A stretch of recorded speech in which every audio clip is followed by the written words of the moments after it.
On this Wednesday, July 12, 2017, I'm Gary Harris, live from the Hyatt Regency Birmingham Winfrey Hotel, day number 3 of SEC Football Media Days 2017, and it's Alabama Day, so it is a madhouse. We'll get into all that coming up. A reminder, the Gary Harris Show is powered by Pepsi, a Southern original from Buffalo Rock. Remember, the Alabama heat can be brutal.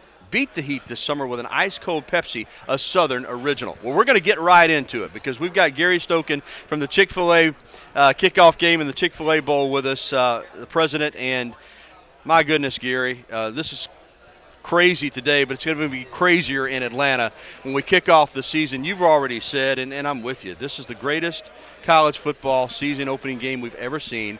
Could be 1 versus 2, could be. Certainly it'll be a pair of top 3 teams, Alabama and Florida State, in the brand new Mercedes-Benz Stadium.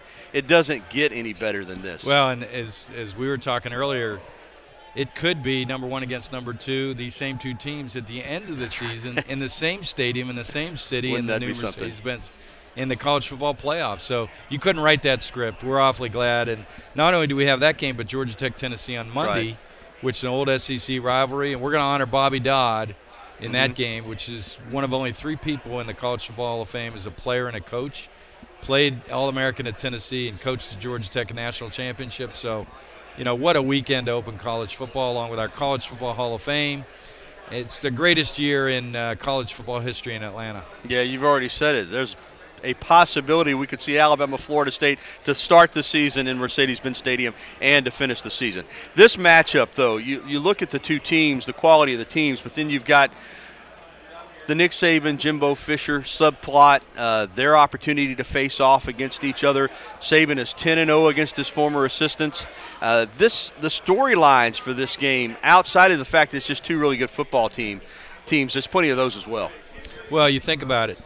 5 of the last 8 national championships won by Florida State, Alabama. Since 2010, the 2 top winningest programs in college football are Alabama at 86 wins, Florida State at 78 wins. The last 16 opening games, Alabama has won. The last 5, Florida State has won. That's going to change. Yeah. Jimbo and Nick, both from West Virginia, both good friends, won a national championship at LSU. Like you said, there's so many subplots to this. It's the media guys. You guys must love this. Yeah, we do. Gary Stokan, our guest from the ChickfilA kickoff game and the ChickfilA Bowl. All guests appear courtesy of the Bud Light Hotline presented by Adams Beverages. The Mercedes-Benz Stadium. There had been some concern about it being ready, but Rich McKay was here in Hoover this week and said everything's ready to go. I love the Georgia Dome. I can only imagine what this particular venue is going to be like. Yeah, I tell you, I was in there 4 days ago, and the roof's working. They were laying the field. The 360-degree halo board is in, which is going to be an unbelievable experience in itself. So, yeah, they're ready to go. I was a little worried when they moved the soccer game back, but to see the progress they've made over the last month is just phenomenal, and that's typically what happens in construction and building. But it is going to be an awesome fan experience, from not only the art that's in there, but the halo board. The prices of the food and the beverage are going to be back to reality. You're not going to have to play huge markups. And I credit Arthur Blank for all of that, putting a lot of his own money into this new stadium. And the fans have certainly responded. It's already a sellout, and that's exciting as well.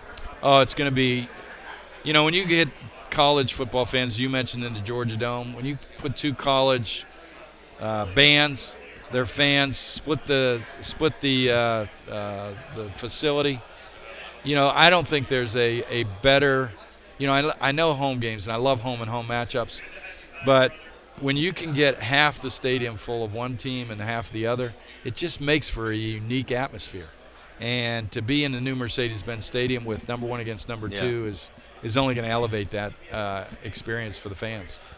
And the kickoff game's connection with Alabama since Nick Saban arrived in Tuscaloosa is so strong. I mean, not every year, but it seems like it almost, that Alabama is in this game. It's really a strong bond between the ChickfilA kickoff game and the University of Alabama football program. Well, I remember you and I sitting in 2008 in the fan zone doing an interview, and I could hardly hear you with the way the fans were pumped up. But yeah, Nick Saban is a good friend. Goes back to his days at LSU when we were able to meet, and he's very, very. I just mentioned to somebody, not only is he going to go down as the greatest college football coach in history, and I say that humbly, knowing the history of college football, 149 years, but he's a shrewd businessman and a smart businessman. He understands that scheduling 7 home games is what you need to do budget-wise. With that extra game that you have, if you can go neutral, you make money both years. If you go home in that last game, you're only making money when you're at home. That's right. Secondly, he uses it as a recruiting base. He plays in Dallas. Well, guess who's the quarterback where he's from that's quarterbacking Alabama? He's from Texas. He's going to Florida next year. Guess where he's getting a lot of his good wide receivers? Right, from Florida. He comes over to Atlanta. You know, the first year they won the national championship, 19 players were from Georgia, were on their roster. So, you know, not only is he going to go down as the greatest college football coach, but such a great businessman and so good for Alabama, the way he takes care of that program. Yeah, he's a good friend, but a good person as well. And Terry's the best. Continuing our conversation with Gary Stokan from the Chick-fil-A kickoff game, the Chick-fil-A Bowl. As you alluded to, both Florida State and Alabama would love to be back there at the end of the season. It's your turn for the national championship game. I know we got an entire season to get through, but I know the excitement has got to be at a fever pitch to be hosting the national championship this year. Yeah, along with the Falcons and Atlanta Sports Council and ACVB and the Georgia World Congress Center, we've got a great team that are going to put forward for Bill Hancock, for his staff to run the national championship game. But our city just works so well with Centennial Olympic Park and the West Plaza and the Georgia World Congress Center and the College Football Hall of Fame, all downtown with the great hotels that we have. It's going to be a walking experience for fans, which they'll love. And that new Mercedes-Benz Stadium is going to be an awesome place to crown the national champion. How big is it for Atlanta to have the College Football Hall of Fame? How big a boost has that been? Yeah, it was something strategically we looked at when we wanted to start the kickoff game, because we wanted to, similar to what the NFL does in Canton, they have a kickoff game and then they have the Hall of Fame enshrinement. We wanted to do that for college football. And so we strategically started this kickoff game. We strategically went after the College Football Hall of Fame to move it to Atlanta. It's I don't know if you've been through, but it's an awesome experience, highly interactive. You can get 2 experiences. You can personalize your experience with an Alabama experience, or you can, and you also get the whole total of immersive experience of college football as well. So it's I've never met anybody that's been through it that hasn't had a good time and wanted to come back. So, and we invite all your fans to come if they haven't been through with all the SEC games and championship games and Chick-fil-A kickoff games. Hopefully they've been through, but if they haven't, please come and visit. Alabama fans are familiar with Atlanta, clearly, but there may be some, this will be their first opportunity to come, or some that haven't been in a while. As far as you, and you mentioned a lot of the attractions, give the listeners some information maybe on where they can go to get all the information surrounding the game. Is there a website, something Chick-fil-A is doing? Yeah. That'll just help the fans. And yeah, go travels. to our website, ChickfilA, kickoffgame.com, and they'll get all the information about hotels and restaurants and, you know, the great attractions from the aquarium, the World of College Football Hall of Fame, et cetera, and all the festivities that are going to go on. We'll have our Home Depot tailgate town prior to the game, because the game's not till 8 o'clock. So they want to do something to build up that experience leading into the game. Hopefully we get game day. They haven't announced yet, but hopefully that's in International Plaza up by the new Mercedes-Benz Stadium.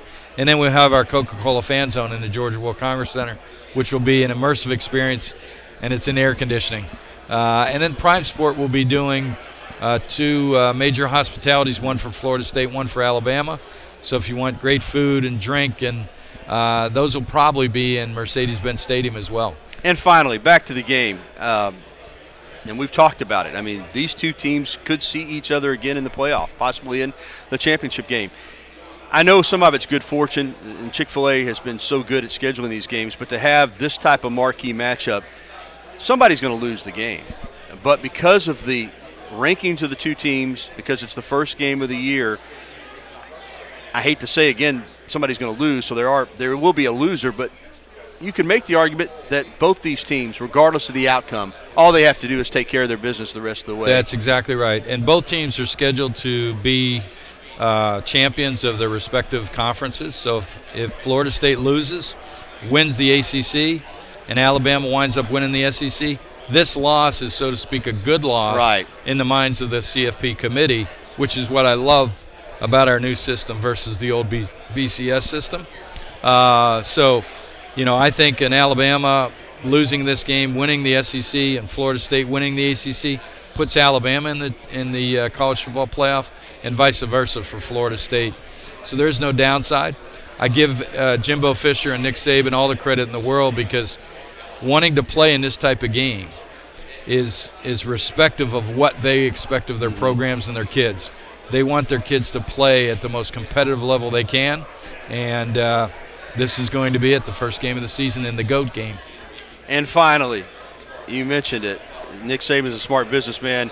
These two teams, financially, this is going to be a good game for them to play in.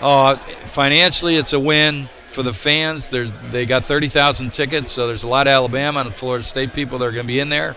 Rather than us keeping the tickets and selling them to local Atlanta, it's going to be great exposure. I mean, we've been talking about this game since, January 2nd last year. Have. I mean, it's been talked about all spring and summer. Great recruiting bases, and let's kick it off now. I'm ready to go. Let's do it.